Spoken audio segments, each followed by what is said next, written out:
Fala, queridões! Vamos começar, hein? Assunto de hoje: recursos minerais. Veja bem, esse assunto sozinho, ele não repercute muito na sua prova do Enem, não.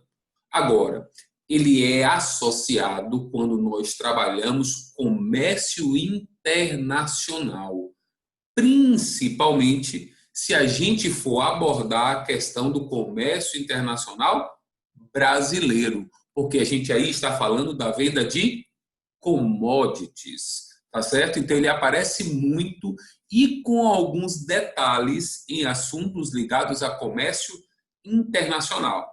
Então, ele não aparece sozinho muito no Enem, mas você vai fazer FUVEST, você vai fazer Unicamp, você vai fazer provas da Consultec, isso aparece bastante. A baiana também, quando cita, faz a ligação com o comércio internacional.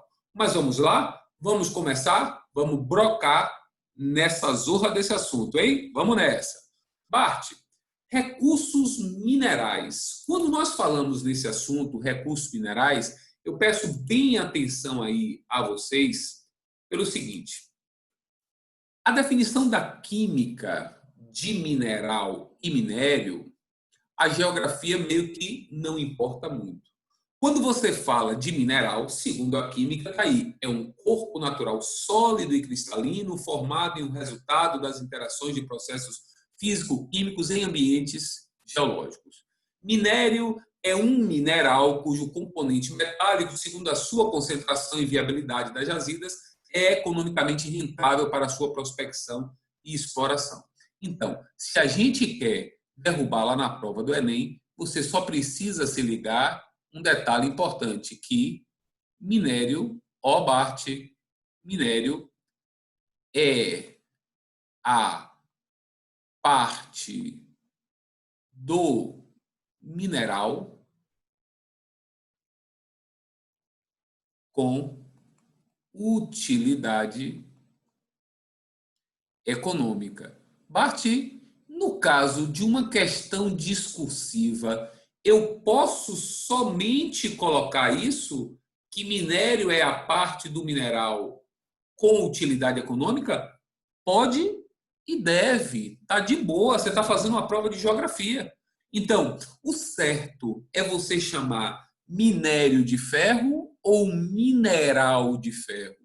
Minério de ferro. Tá certo? Por quê, Bart? Porque eu vou retirar o ferro de outro mineral. Tá certo? Então, ela é a parte do mineral XYZ com utilidade econômica. Então, o correto é que a gente aborde, o minério de ferro, o minério de alumínio, tá certo? Então, parte do mineral com utilidade econômica. Beleza. Bart, isso aí eu já entendi. Então, se for por isso, eu não vou errar nenhuma questão. Segue o baile, vamos entendendo mais um pouquinho. Se você vai falar de recursos minerais, obviamente, os mais rentáveis são aqueles minerais metálicos ou não metálicos, Bart? São os minerais metálicos. E o Brasil, Bart, é rico em recursos minerais metálicos? Bart, o Brasil é riquíssimo em recursos minerais metálicos. Mas, Bart, eu me lembro quando nós estávamos trabalhando relevo brasileiro, geomorfologia, estrutura geológica, que você falou que o Brasil ele possui, 36% de escudos cristalinos, ou mais com 36%, também chamado de maciços antigos, né? De escudos cristalinos ou maciços antigos, o Brasil é riquíssimo, mas só que tem um detalhe. Desses 36% de escudos cristalinos, você tem 32% formado na era arqueozoica e 4% formado na era proterozoica. Aí já tem um detalhe que você precisa se ligar. Desses 4% que é formado na era proterozoica, essa fatia aqui que concentra os minerais metálicos. Entendeu, pai? Ah, Bart, já sei onde você está querendo chegar. Esses 32%, você tem os minerais não metálicos. Já saquei, Bart. Já saquei. Estou de boa. Estou me ligando que você quer falar para mim que o Brasil, portanto, ele não é rico em minerais metálicos, já que eu só tenho 4%. Gente, mesmo com esses 4%, o Brasil ele é riquíssimo. Ó, Brasil é rico em minerais metálicos. Então, mesmo com apenas 4% do território, o Brasil é riquíssimo em minerais metálicos, uma das maiores potências do planeta quando nós falamos em minerais metálicos, beleza? Só para fechar uma linha de raciocínio aqui e a gente não errar questão boba na prova, toda vez que você ouviu falar em arqueozoico e proterozoico, você está falando do pré-cambriano. Eu disse a vocês aqui mais cedo que era uma estrutura cristalina antiga. O pré-cambriano é antigo, então você encontra minerais metálicos em áreas antigas, tá certo? Em áreas antigas. Agora, um detalhe que você não pode esquecer e eu estou colocando aqui para vocês é que 64% do território brasileiro é formado de bacias sedimentares. Ah, Bart, então já me liguei que o Brasil não tem dobramentos modernos. E não deixa, quando eu falo de bacias sedimentares, eu estou falando de áreas que possuem combustíveis fósseis, petróleo, carvão, gás natural. E isso é mineral também, tá certo? É um mineral orgânico, tá certo? É um mineral orgânico. Os minerais metálicos são inorgânicos, mas esses minerais a gente vai ver em fontes de energia. Então, o que é que a gente tem que se ligar? Que o Brasil, apesar de ter 4% do território formado na era proterozoica pré-cambriana, nós somos riquíssimos em minerais metálicos, beleza? Riquíssimos em minerais metálicos. Temos 36% do território de escudos, mas apenas 4% proterozoico, 4% com minerais metálicos. Maravilha? Pegou direitinho? Dá um pause, faz as anotações, tá certo? E depois você vai seguir o slide. Vamos lá. Bate. Brasil, como nós falamos, ó, uma das maiores potências do mundo, junto com, obviamente, aqui ninguém vai errar, ó, estou falando de Estados Unidos, ó, uma outra grande potência, a Rússia, China, ó, e aqui nós temos a Austrália. Então, são grandes potências mundiais, assim como o Brasil em minerais metálicos do mundo. Então, a gente precisa se ligar nesses detalhes. China, Estados Unidos, Rússia, Brasil e Austrália são as grandes potências. É óbvio que eu não posso esquecer, e aí fazer uma referência aqui, ó, ao continente africano. Por que, Bart? Quando você fala aqui do continente africano, você tem destaque principalmente para os minerais metálicos, tá certo? Preciosos. E aqui um destaque muito grande para o ouro e para o diamante. Lembrar que também a África é riquíssima em petróleo, não pode esquecer isso aí por hipótese nenhuma. Mas vamos ao que importa. Alguns detalhes. Antes da gente entrar no que mais cai, é importante que a gente se ligue em algumas observações que vêm sendo ventiladas pela mídia. Pode ser que até o Enem cite alguma coisa, porque na campanha do presidente Bolsonaro foi muito falado alguns detalhes de determinados minérios que nós talvez não tenhamos conhecimento. Então vamos se ligar nesse processo e nessas observações. Aqui nós estamos mostrando para vocês as chamadas terras raras, elementos da sua tabela periódica. São, ó Bart, quando nós falamos de terras raras, são 17 elementos, se você parar aí para contar, depois pergunte a um professor de química, tá certo? São 17 elementos que são intitulados de terras raras. Ô Bart, primeira situação, eu tenho que saber que são 17 elementos. Segunda, essas terras raras, Bart, servem para quê?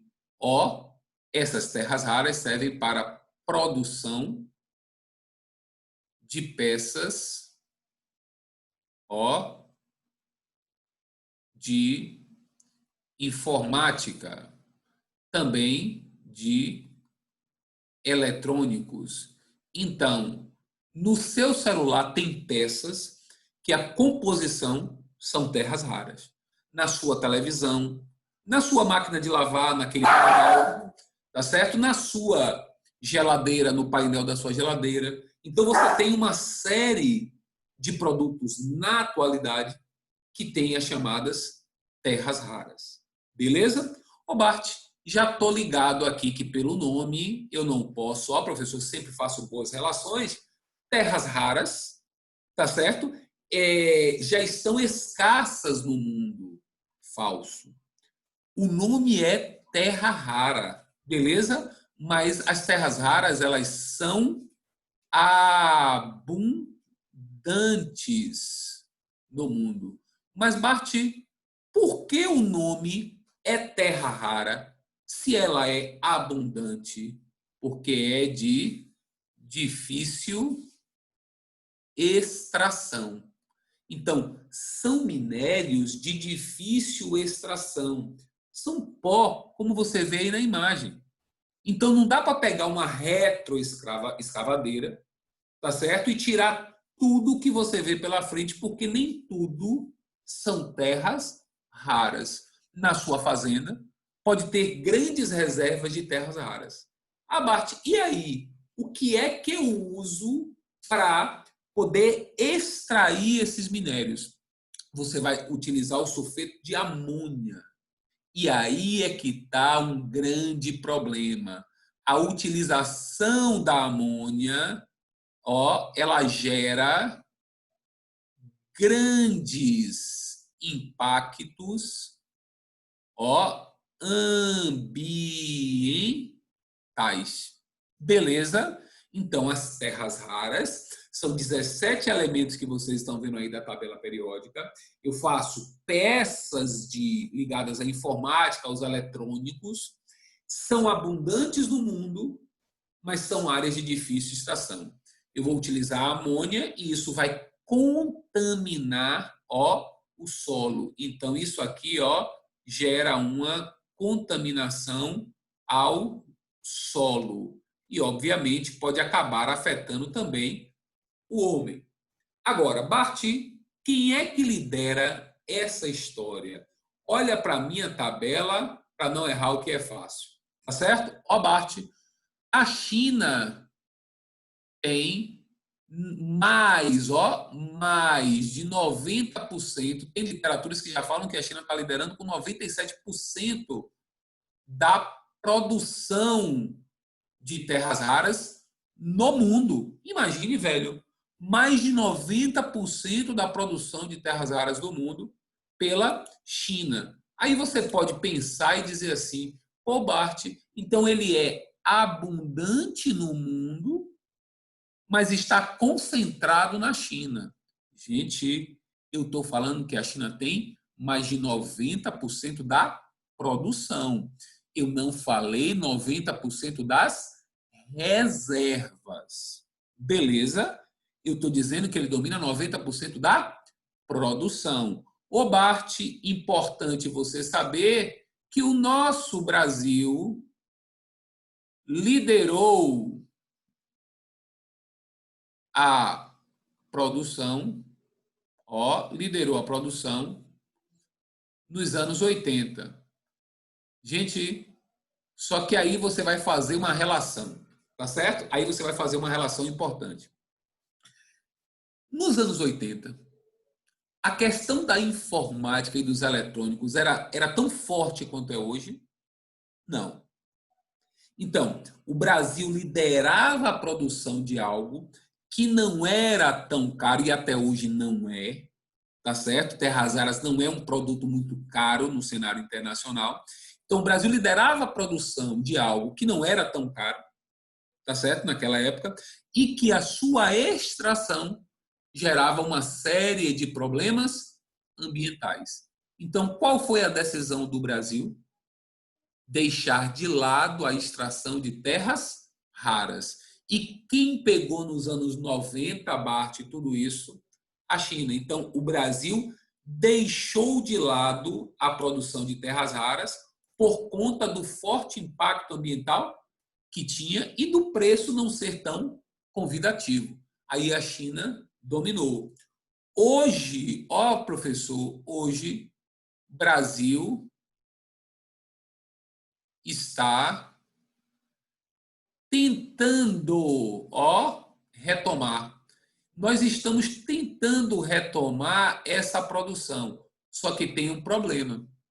Toda vez que surge um concorrente para a China, ela pratica o dumping. Bart, o que é isso? Ela diminui absurdamente o preço para quebrar a concorrência. Tá certo? Então se liga nesse bizu. Toda vez que não é só o Brasil, que qualquer país tenta produzir terras raras e concorrer com a China, ela derruba o preço, derrubando o preço, não quebra de qualquer sorte a concorrência. Aqui no Brasil, o grande destaque no Brasil é o estado de Minas Gerais. Então, Minas Gerais é o grande destaque na produção de terras raras, tá certo? Então, o candidato Bolsonaro, até então o candidato Bolsonaro, não citava terras raras, mas ele falava muito a respeito do nióbio. Ele falava demais a respeito do nióbio. Então, ele dizia que o Brasil tem que melhorar essa questão da venda do nióbio. E aí a gente vai esclarecer alguns detalhes importantes para vocês. Olha só o que tem aí na sua imagem. O que é o nióbio? É um elemento químico metálico de símbolo Nb. O nome deriva da deusa grega Niobe, filha do Tântalo. Agora, gente, o nióbio tem uma aparência de brita, que você está vendo aí, a aparência de brita, né? Mas o Brasil, viu, gente? Olha o que o tio vai botar aqui para você não se confundir. O Brasil possui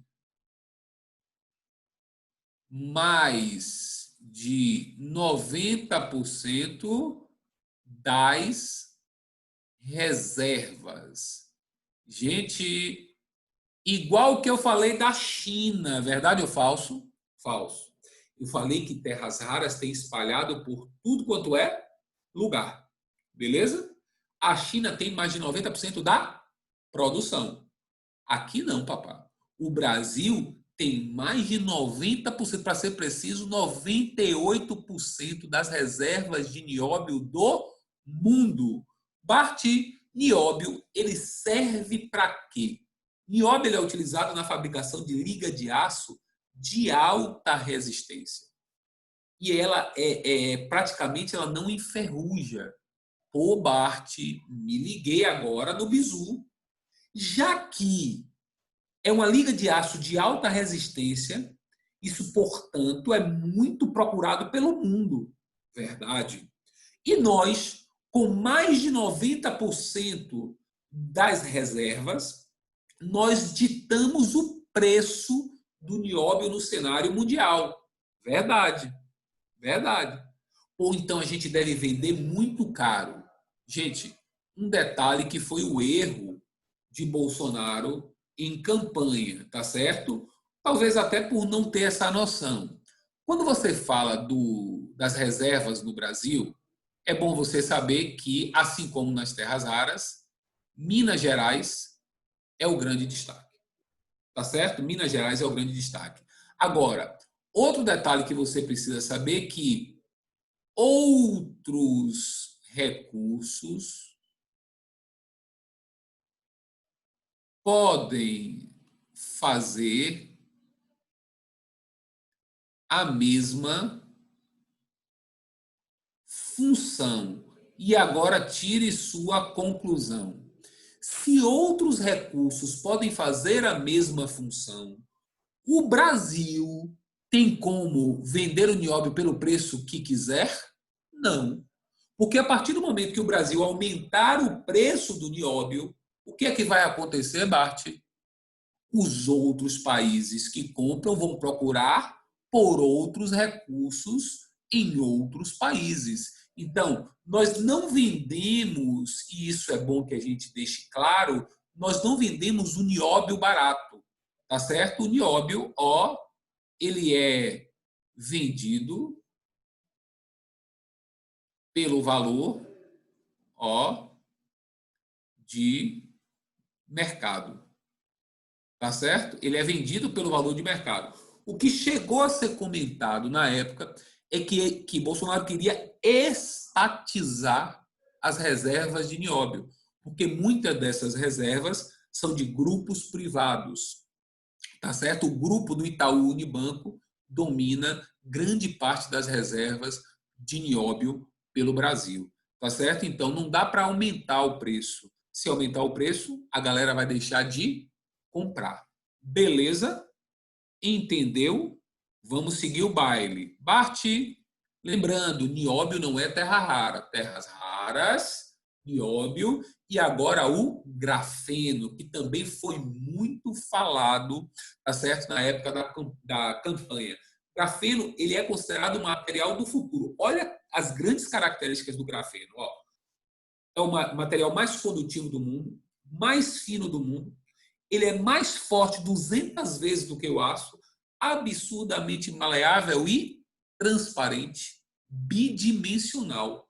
Zorra, Bart. E com relação ao grafeno, Bart, me dê algumas características importantes aí com relação ao grafeno. Ó, Brasil, quando você fala de grafeno, o Brasil, ele é o terceiro produtor de grafeno do mundo. Poxa, só que tem um detalhe, papá. Ele é o terceiro produtor de grafeno e ele é o país que tem a maior reserva de grafeno do mundo. Gente, o grafeno, ele está relacionado ao grafite, tá certo? Quando você vende o grafite, sabe quanto custa? Grafite, 1 tonelada, você vende por $1.000. $1.000. O grafeno, ó, grafeno, 1 tonelada é vendido por $500.000. Então, a gente tem que investir muito no grafeno. É considerado um material do futuro. Bart, aqui no Brasil, ó, vou botar aqui com o número 1. Aqui no Brasil, as grandes reservas estão aonde, Bart? Minas Gerais. Pegou? Minas Gerais tem a maior produção de terras raras e as maiores reservas de nióbio e as maiores reservas de grafeno. Lá em Minas Gerais, a gente está construindo um centro de desenvolvimento de tecnologia. Porque, assim, vender grafeno é bom, mas vender o que o grafeno pode potencializar é melhor ainda. Tá certo? Ô, Bart, quem são os compradores? A área de telecomunicação, a área de eletrônica, a área de automóveis, a área da celulose, tá certo? Os painéis fotovoltaicos, A área da odontologia, os caras vão fazer tatuagem na sua dentição, tá certo? Como é invisível, essa tatuagem vai já dar sinais de quando o seu dente tiver, tá certo? Com alguma cárie ou com algum problema, tá certo? Então, assim, é algo do futuro, literalmente.